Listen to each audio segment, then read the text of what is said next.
Michael Keaton almost went beyond Batman Returns with another solo outing as a Caped Crusader. So what went wrong?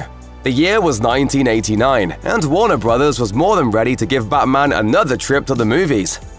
Unlike the previous incarnation brought to life by the late great Adam West, this version would be much darker, serious, and mysterious. Michael Keaton was selected to portray the Caped Crusader, going one-on-one against Jack Nicholson's Joker under the direction of Tim Burton.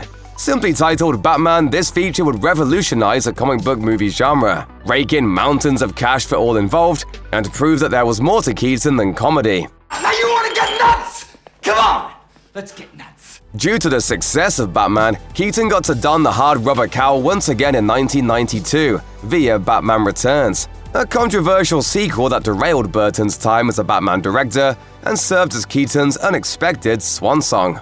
In the decades that followed, Keaton never shied away from reminding folks that he is and forever will be Batman, but it seemed unlikely he'd ever get to take on the role again. That is, until it came to light in the early years of the 2020s that he'd reprised his role in several DC features, such as The Flash, Aquaman and the Lost Kingdom, and the now-cancelled Batgirl. As it turns out, these cameos weren't all Michael Keaton's rendition of Batman would have to sink his teeth into. He was also reportedly in line for a movie all his own that has been unceremoniously scrapped. On December 8, 2022, John Roker and Jeff Snyder streamed an episode of their show The Hot Mic, where Snyder dropped an intriguing tidbit regarding the plan for Michael Keaton's Batman. According to his sources, plans were in place for him to get his own solo film.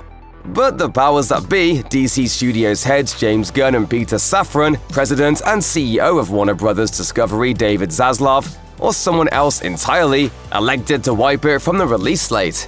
Snyder also claims that Christina Hodson was the one tasked with writing the project. Other than these few morsels of information, Snyder didn't have anything else to offer regarding this production. Thankfully, it didn't take long for the plot to thicken elsewhere. Humberto Gonzalez of The Wrap took to Twitter to add another eyebrow-raising detail to this cancelled Keaton Batman movie situation, posting, "FYI, Jeff Snyder, the solo Michael Keaton Batman movie you're talking about that Christina Hodson was writing was in fact the Batman Beyond movie." This means fans almost saw a live-action adaptation of the beloved DC animated series, which ran from 1999 to 2001. Batman Beyond has fans the world over who would surely love to see some of its biggest story beats replicated at the movies. Michael Keaton more than has what it takes to play the secluded, elderly version of Bruce Wayne we see on the show, as voiced by the irreplaceable Kevin Conroy. Sadly, if these reports are indeed true and DC Studios is no longer working on a Batman Beyond movie featuring Keaton, we'll likely never get to see him try. Oddly enough, this isn't the first time rumblings of such a film made the rounds, only to end up in the bin in the end. Way back in 2000, Boaz Yakin was selected to co-write and direct a live-action Batman Beyond movie. The minds behind the TV show, Paul Dini and Alan Burnett, signed on to write the screenplay, which they completed and submitted in 2001.